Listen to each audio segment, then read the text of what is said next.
আমার প্রিয় বই যদি বলেন, গ্রন্থ বললে আমার প্রিয় হইল কোরআন শরীফ। ধর্মগ্রন্থ বললে আপনি এখন চলেন যাই, আমি তো এখানে বসা আছি, আপনার এখানে লয়ে যাবো, দেখবেন কোরআন শরীফ কিন্তু আমি যেখানে ঘুমাই তা আমার মাথার উপরে কোরআন শরীফ আছে। যে কোনো সময়ে আমার প্রিয় বই হইল মুক্তিযুদ্ধ সংক্রান্ত বই, দেশে অথবা বিদেশে।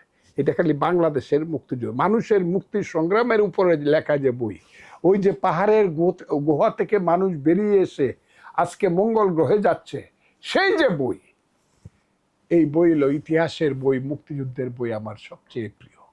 আমার মাথার সামনে গিয়ে এখন সংবিধান পাইবেন, বহুদা আপনি দেখেন সংবিধান আছে, সারা পৃথিবীর সংবিধান আমার কাছে, সমস্ত পৃথিবীর সংবিধান, যে যে দেশে কনস্টিটিউশন অফ দ্য ওয়ার্ল্ড, যত দেশ আছে সব দেশের সংবিধান আমি এটা পড়ার চেষ্টা করি। কোরআন শরীফ প্রথম ধর্মগ্রন্থ আমার। এই যে মহাভারত আছে আপনি দেখেন, হ্যাঁ, বেদ আছে, ওই যে দেখেন উপরে বেদ লেখা আছে, এই যে দেখেন আছে না, হ্যাঁ সব আছে। এবার ইঞ্জিল ধর্মগ্রন্থ আছে, খ্রিস্টান। এটা করলে তো মুশকিল, আমি দুইটা বই আমার কবিতার বই বারবার, তিনটা কবিতার বই আমার পড়তে মনে চায়। প্রথমে রবীন্দ্রনাথ ঠাকুর, নজরুল, আর হইল সুকান্ত।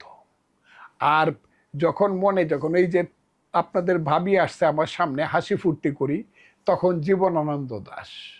হাজার বছর ধরে আমি পথ হাঁটিতেছি পৃথিবীর পথে, সিংহল সমুদ্র থেকে নিশীথের অন্ধকারে মালয় সাগরে, সেখানে ছিলেম আমি আরো দূর অন্ধকারে বিদর্ভ নগরে, আমি ক্লান্ত প্রাণ এক চারিদিকে জীবনের সমুদ্র সফেন, আমারে দুদণ্ড শান্তি দিয়েছিল নাটোরের বনলতা সেন, চুলতার কবেকার অন্ধকার বিদিশার নিশা, মুক্তার সাবস্তির কারুকার্য, অতি দূর সমুদ্রের পর হাল ভেঙ্গে যে নাবিক হারিয়েছে দিশা, সবুজ ঘাসের দেশ যখন সে চোখে দেখে দারুচিনি দ্বীপের ভিতর, তেমনি দেখেছি তারে অন্ধকারে, বলেছি সে এতদিন কোথায় ছিলেন, পাখির নীরের মতো চোখ তুলে নাটোরের বনলতা সেন।